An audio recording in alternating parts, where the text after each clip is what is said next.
Karya sinematik ini dibuka dengan menampilkan sebuah kediaman terasing yang berdiri di tengah kawasan pedalaman alas Purwo. Di bangunan terpencil tersebut, seorang pemuda bernama Bintang Ramadan tinggal berdua bersama sang ayah, Bapak Suryo. Beberapa tahun sebelumnya, Ibunda Bintang melakukan kegiatan perburuan ke dalam belantara hutan, namun tidak pernah kembali. Sejak peristiwa tersebut, Bapak Suryo membesarkan serta merawat putranya seorang diri. Sejak usia dini, Bintang senantiasa mendapat peringatan bahwasanya belantara tersebut dihuni oleh entitas buas yang akan membinasakan siapa saja yang melintas. Kendati demikian, meskipun telah menetap bertahun-tahun di wilayah tersebut, sang ayah mengaku belum pernah menyaksikan keberadaan entitas buas tersebut secara langsung. Waktu terus berjalan hingga Bintang tumbuh dewasa di tengah persekitaran alam liar yang amat disukainya.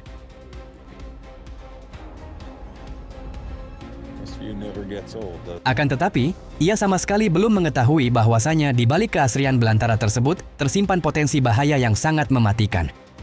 Selama kurun waktu tersebut, Bapak Suryo terus mentransmisikan berbagai keahlian bertahan hidup agar suatu saat nanti Bintang mampu melindungi dirinya secara mandiri. Pada suatu hari mereka memasuki kawasan belantara untuk melakukan perburuan. Tengah perjalanan, Bintang mengamati beberapa vegetasi jamur liar dan bermaksud untuk memetiknya. Namun sang ayah segera memberikan larangan yang tegas. Beliau mengingatkan bahwasanya kendati hutan tampak memikat, wilayah tersebut syarat akan ancaman sehingga Bintang tidak diperkenankan menyentuh objek apapun tanpa persetujuan eksplisit darinya.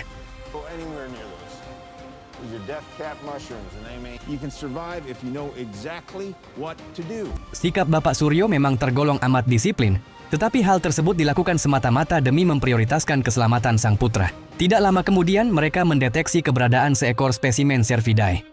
Bapak Suryo memerintahkan putranya untuk tetap berada dalam posisi diam, namun satwa tersebut terlanjur melarikan diri ke dalam vegetasi lebat. Ketika menoleh, sang ayah terperanjat lantaran mendapati Bintang telah menghilang dari posisinya. Dalam kondisi kepanikan, beliau segera melakukan pencarian. Sementara itu, Bintang secara diam-diam mengandalkan taktik pelacakan untuk memburu satwa tersebut dari arah yang berbeda, karena mengestimasi peluang keberhasilan berburu akan jauh lebih optimal. Namun, ketika hendak mengarahkan senjatanya, ia justru berhadapan langsung dengan sosok makhluk misterius yang memekikan raungan mengerikan, hingga menyebabkan kawanan burung bertaburan di udara. Bintang seketika terdiam dalam ketakutan yang mendalam. Beberapa saat kemudian, Bapak Suryo tiba di lokasi dan memberikan teguran keras lantaran Bintang melangkah terlalu jauh tanpa izin. Pada momen yang bersamaan, Bintang mengalami kebingungan mengenai apakah ia harus lebih mengkhawatirkan ancaman dari entitas mengerikan yang baru dikesaksikannya atau menghindari kemarahan sang ayah. Setelah menyadari bahwasanya makhluk tersebut benar-benar berada dalam jarak dekat, keduanya segera memacu langkah menuju sebuah pondok kayu kecil untuk berlindung.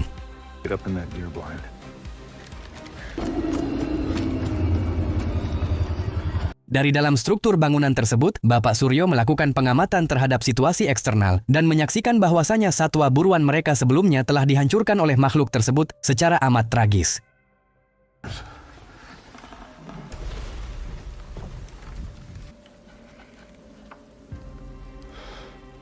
Tidak lama berselang, entitas tersebut muncul kembali dan tampak jelas telah mengidentifikasi posisi keberadaan mereka. Sang ayah segera melepaskan tembakan, namun makhluk tersebut bergerak dengan kecepatan sangat tinggi hingga berhasil meloloskan diri dari jarak tembak. Sewaktu Bintang mempertanyakan identitas biologis makhluk tersebut, sang ayah hanya memberikan penjelasan bahwasanya organisme itu hanyalah seekor beruang liar. Kendati demikian, eksplanasi tersebut tidak mampu meredam rasa ingin tahu Bintang. What was it, Dad? Pick yourself up and let's go while there's still some light left.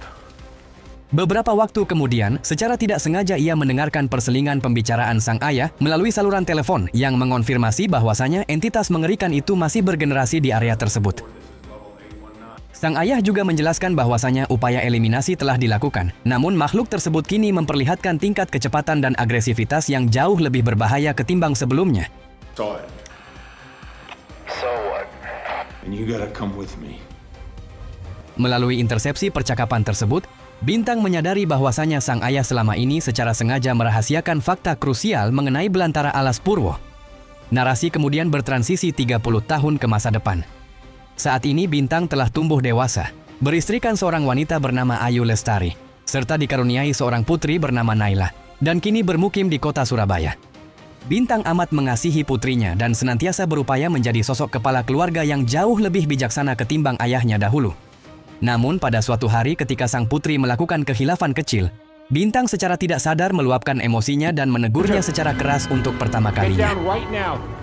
I told you to get down. Why didn't you listen to me, damn it? Seketika setelah kejadian tersebut, rasa penyesalan mendalam menghampirinya lantaran ia merasa telah mereplikasi perilaku keras ayahnya di masa lalu. Ia segera menyampaikan permohonan maaf serta berkomitmen untuk tidak mengulangi I tindakan don't want to be tersebut. like that. Just need you to listen when I tell you something. I'm sorry you scared me, okay? Sang putri dapat memahami perasaan ayahnya, yang mana membuat Bintang kembali menyadari bahwasanya seluruh tindakannya berakar dari kasih sayang yang mendalam terhadap keluarga. Sekembalinya ke kediaman, mulai terindikasi bahwasanya dinamika hubungan antara Bintang dan Ayu Lestari tidak lagi seharmonis masa awal pernikahan. Ayu Lestari berprofesi sebagai seorang jurnalis berita, sehingga mayoritas alokasi waktunya tercurah pada tuntutan profesionalitas. Kesibukan pekerjaan tersebut secara bertahap menciptakan jarak emosional di antara keduanya, kendati Ayu Lestari pada hakikatnya amat mencintai suami dan anaknya. Do that, please. Suatu hari sebelum melangkah ke tempat kerja, Ayu Lestari menyerahkan sebuah dokumen surat resmi kepada Bintang. Setelah mencermati isinya, Bintang memperoleh kabar bahwasanya otoritas berwenang telah secara resmi menyatut status hukum sang ayah meninggal dunia. Mengingat selama 3 dekade terakhir, tidak ada rekam jejak keberadaannya. Meskipun masa kecilnya dipenuhi memori yang kelam bersama sang ayah, kabar duka tersebut tetap memberikan guncangan emosional yang berat bagi Bintang. Dari titik itulah timbul hasrat dalam dirinya untuk berkunjung kembali ke rumah masa kecilnya di pedalaman Alas Purwo bersama istri dan putrinya. And now that I can't speak to him. Ia menaruh harapan bahwasanya perjalanan rekreasi tersebut dapat menjadi momentum rekonstruksi keharmonisan keluarga mereka. Beberapa waktu kemudian, Bintang mendatangi kantor tempat Ayu Lestari bekerja untuk mempresentasikan rencana perjalanan tersebut. Ayu Lestari, yang juga berkeinginan memulihkan kedekatan rumah tangga mereka, menyetujui usulan tersebut secara antusias. Ia bahkan memutuskan untuk mengajukan permohonan cuti kerja agar dapat mencurahkan waktu sepenuhnya bersama keluarga tanpa distraksi pekerjaan. Setelah seluruh rencana disepakati, Ayu Lestari mengutarakan bahwasanya selama ini ia kerap merasa belum maksimal dalam menjalankan peran sebagai istri dan ibu akibat intensitas kesibukan karir. Bintang lantas memberikan penenangan dan meyakinkan bahwasanya penjelajahan ke Alas Purwo kelak akan menjadi titik awal yang sangat baik bagi mereka untuk merekatkan kembali kebersamaan sebagai keluarga yang utuh. You're doing well right now. I just want us to enjoy summer up there. I think it'd be good for us. Just take some time. Mereka kemudian memulai perjalanan darat menuju kawasan Alas Purwo, tempat lokasi rumah masa kecil Bintang berada. Setibanya di batas belantara Alas Purwo, atmosfer sekitar masih diselimuti kesunyian yang sama seperti puluhan tahun silam, didominasi oleh pepohonan berukuran besar yang menjulang tinggi. Permasalahan timbul lantaran Bintang tidak lagi mampu merekonstruksi rute presisi menuju kediaman lamanya. Hal tersebut disebabkan oleh fakta bahwasanya ia terakhir kali berada di lokasi tersebut 30 tahun yang lalu. Wait, is this it? Shit. Dad. Does look familiar though. Selama rentang waktu 3 dekade, kerapatan vegetasi hutan telah mengalami perubahan signifikan hingga amat sulit diidentifikasi secara visual. Kondisi semakin terhambat akibat ketiadaan transmisi sinyal telekomunikasi, sehingga navigasi digital berbasis aplikasi pemetaan tidak dapat difungsikan. Di tengah kebingungan menentukan arah, mereka mendeteksi keberadaan seorang pria bersenjata api yang tengah mengamati pergerakan mereka dari jarak jauh. Pria tersebut kemudian berjalan mendekati unit kendaraan mereka. Ayu Lestari sempat diselimuti rasa cemas saat menyaksikan senjata api yang dibawa oleh pria asing tersebut. Namun pria itu ternyata langsung mengenali identitas Bintang. Rupanya ia merupakan Pratama, rekan masa kecil Bintang yang masih menetap di kawasan pedalaman tersebut. Where you guys headed? Do I know you? I'm Derek. I'm Dan Keels. Bintang memberikan eksplanasi kepada istrinya bahwasanya membawa senjata api merupakan hal yang lumrah bagi warga lokal guna mengantisipasi ancaman fauna liar berdampak fatal. Setelah memahami destinasi mereka, Pratama menyatakan kesediaannya untuk memandu rute menuju rumah masa kecil Bintang dan bergabung di dalam kendaraan. No, it's okay. I'll just go back. It's Ginger and my wife, Charlotte. Hi. Menjelang tibanya waktu senja, rombongan tersebut hampir menyampai tujuan lokasi. Namun secara mendadak timbul pergerakan bayangan misterius yang melintas cepat di depan kendaraan sehingga memecah konsentrasi Bintang dalam mengemudi. Kendaraan kehilangan kendali operasional dan mengalami insiden kecelakaan fatal hingga terjepit di antara 2 batang pohon berukuran besar. Dalam kondisi panik, Pratama berupaya keluar terlebih dahulu untuk mengamankan area.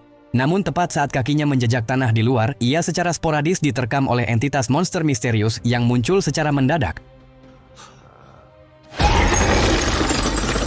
Dengan sisa stamina yang ada, Bintang, Ayu Lestari, dan Naila segera melarikan diri menembus ketebalan hutan hingga akhirnya menemukan sebuah bangunan rumah tua. Rupanya, struktur bangunan tua tersebut merupakan tempat Bintang menghabiskan masa kecilnya.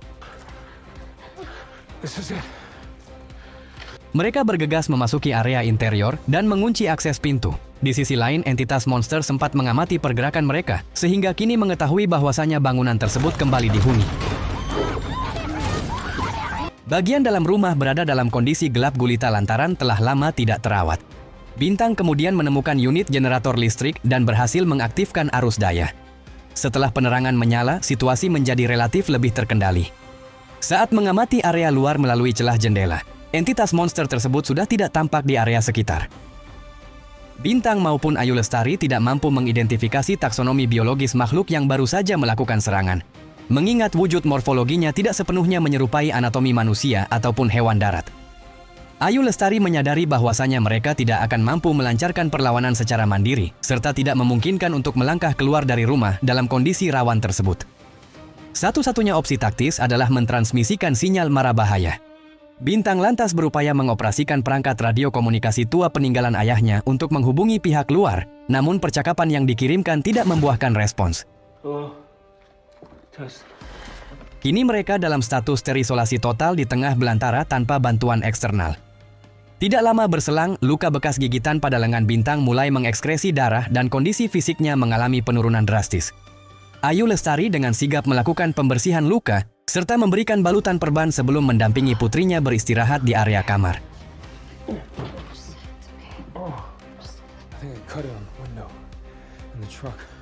Sementara itu, Bintang tidak mampu memejamkan mata.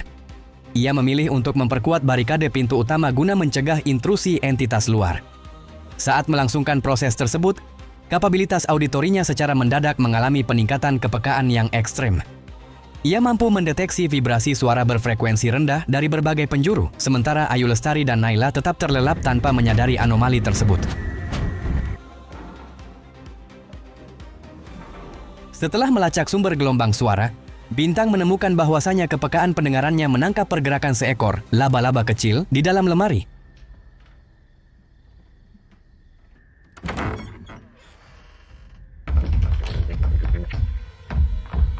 Terungkap bahwasanya gigitan entitas monster sebelumnya telah mentransmisikan agen patogen bernomenklatur agen patogen V. lichen. Infeksi patogen ini tidak hanya mentransformasi fisiologi korban secara sistematis menuju struktur Fenrir, namun juga menaikkan ambang batas pendengaran melampaui kapasitas fisiologis manusia normal. Beberapa saat kemudian, Bintang kembali mendeteksi derap langkah entitas tersebut yang kian mendekati perimeter rumah.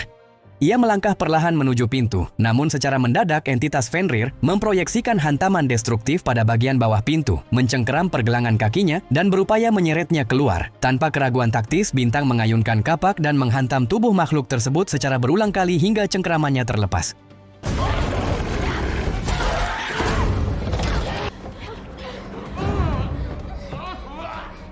Meskipun berhasil meloloskan diri, patogen V. lichen di dalam tubuh Bintang berproliferasi dengan sangat cepat. Struktur giginya mulai mengalami distorsi runsing, kepekaan auditorinya semakin tajam, dan artikulasi suaranya berubah menjadi geraman serigala. Ia berupaya mendeskripsikan kondisi biologisnya kepada Ayu Lestari. Namun pita suaranya tidak lagi mampu menghasilkan artikulasi bahasa yang terstruktur. Ayu Lestari lantas menyediakan pena dan kertas agar Bintang dapat menyampaikan pesan tertulis. Dengan keterbatasan koordinasi motorik, Bintang menuliskan satu kata, yaitu dying, sekarat, sebagai indikasi bahwasanya sistem kesadarannya secara bertahap mulai terdegradasi. Menyaksikan degradasi fisik suaminya yang kian memburuk, Ayu Lestari berusaha mempertahankan ketegangan mental kendati rasa panik mulai menguasai pemikirannya. Tidak lama kemudian, kondisi Bintang semakin kritis di mana folikel rambutnya mulai mengalami kerontokan secara masif. Pada momen tersebut, putri mereka melangkah masuk ke dalam ruangan. Ayu Lestari segera mengarahkan sang putri keluar seraya memberikan eksplanasi bahwasanya sang ayah hanya mengalami gejala keracunan makanan sehingga tidak perlu dikhawatirkan. Are you sick, Dada? Ia menenangkan Naila dengan janji bahwasanya saat fajar tiba, mereka akan segera mengevakuasi Bintang ke fasilitas medis terdekat. Setelah sang putri kembali terlelap, Ayu Lestari mendapati eksudasi darah kembali membasahi balutan luka pada lengan Bintang. Ketika perban dilepaskan, ia terperanjat mendapati struktur jaringan kulit telah mengalami kerusakan nekrotik yang amat parah menyerupai luka bakar tingkat tinggi. Sensasi rasa sakit yang dialami Bintang semakin tidak tertahankan. Ia secara destruktif menggosokkan lengannya dan bahkan berupaya menggigit jaringannya sendiri menggunakan taringnya. Ayu Lestari berada dalam kepanikan luar biasa lantaran kehabisan opsi penanganan. Kini ia menyadari bahwasanya penundaan evakuasi hingga pagi hari akan berakibat fatal. Saat mengamati area luar, Ayu Lestari melihat unit kendaraan milik Bapak Suryo masih terparkir di area halaman. Demi menyelamatkan nyawa keluarganya, ia mengambil keputusan berisiko tinggi. Ia bergegas memobilisasi suami dan putrinya menuju kendaraan tersebut. Namun pada saat yang sama, entitas Fenrir kembali bereaksi dan melancarkan serangan jarak dekat.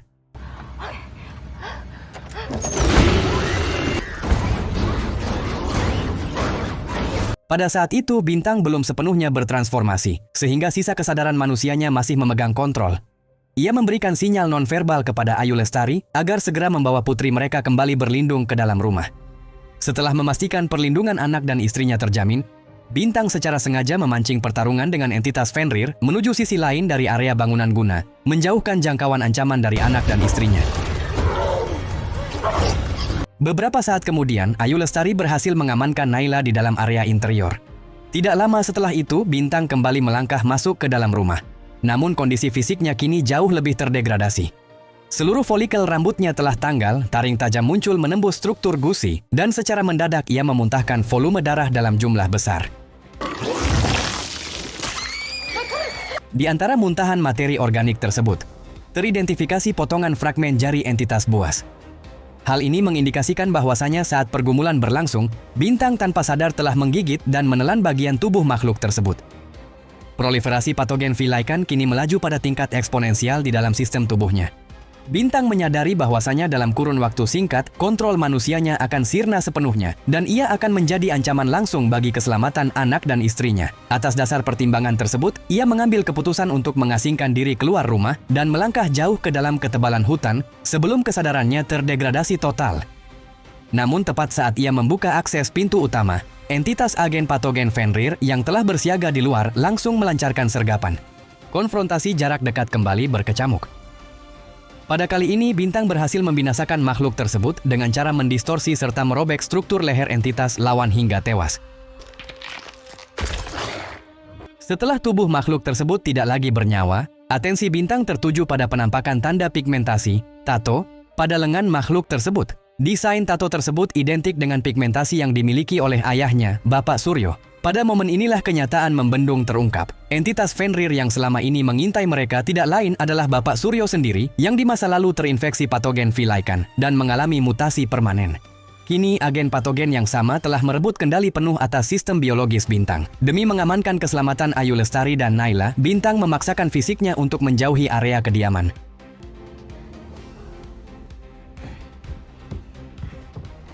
Namun di tengah langkahnya, Bintang kehilangan keseimbangan dan terjatuh. Pada detik tersebut, pertumbuhan kuku berubah menjadi cakar tajam, pelapisan, bulu lebat, berkembang pesat di seluruh permukaan kulit, dan proses mutasi mencapai stadium akhir. Bintang kini telah bertransformasi total menjadi fenotipe Fenrir secara sempurna. Dalam kondisi biologis baru ini, dorongan insting buas memacunya untuk menyerang kembali keluarganya. Kendati demikian, sisa memori dan kesadaran manusianya terus melancarkan resistensi mental terhadap invasi patogen tersebut. Ayu Lestari dan Naila berdiri tepat dalam jarak pandangnya. Namun Bintang mengerahkan seluruh daya kontrolnya untuk menahan impuls serangan.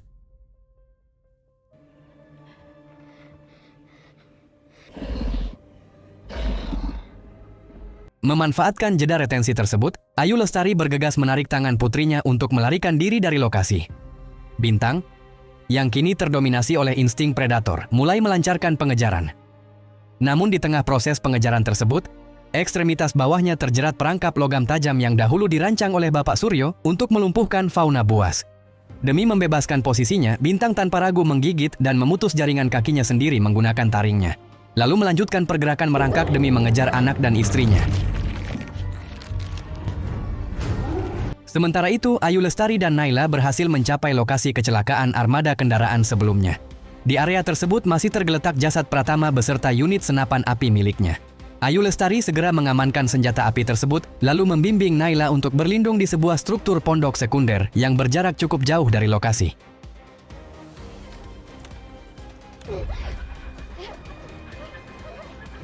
Beberapa saat kemudian Fajar menyingsing.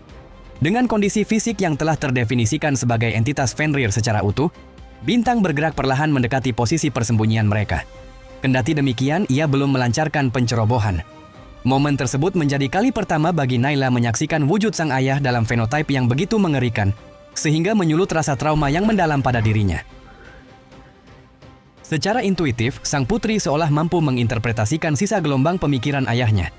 Ia mentransmisikan pesan kepada Ayu Lestari bahwasanya sang ayah meminta agar nyawanya segera diakhiri sebelum sisa kesadaran manusianya tereliminasi total oleh patogen. Ayu Lestari mengalami krisis emosional dan tidak sanggup melancarkan tindakan eksekusi tersebut. Akan tetapi ketika kontrol patogen akhirnya menguasai Bintang secara mutlak dan ia mulai bergerak menyerang, Ayu Lestari tidak lagi memiliki alternatif taktis. Dengan kedukaan yang mendalam, ia melepaskan rentetan tembakan presisi ke arah Bintang. Projektil-projektil tembaga menembus vitalitas tubuh Bintang hingga ia terhempas ke permukaan tanah. Bintang mengarahkan pandangannya ke ufuk langit, sekali lagi menghayati panorama alam belantara alas Purwo yang telah menjadi bagian tak terpisahkan dari perjalanan hidupnya. Ayu Lestari bersama Naila segera berlari mendekati raga Bintang seraya meratapi kepergiannya.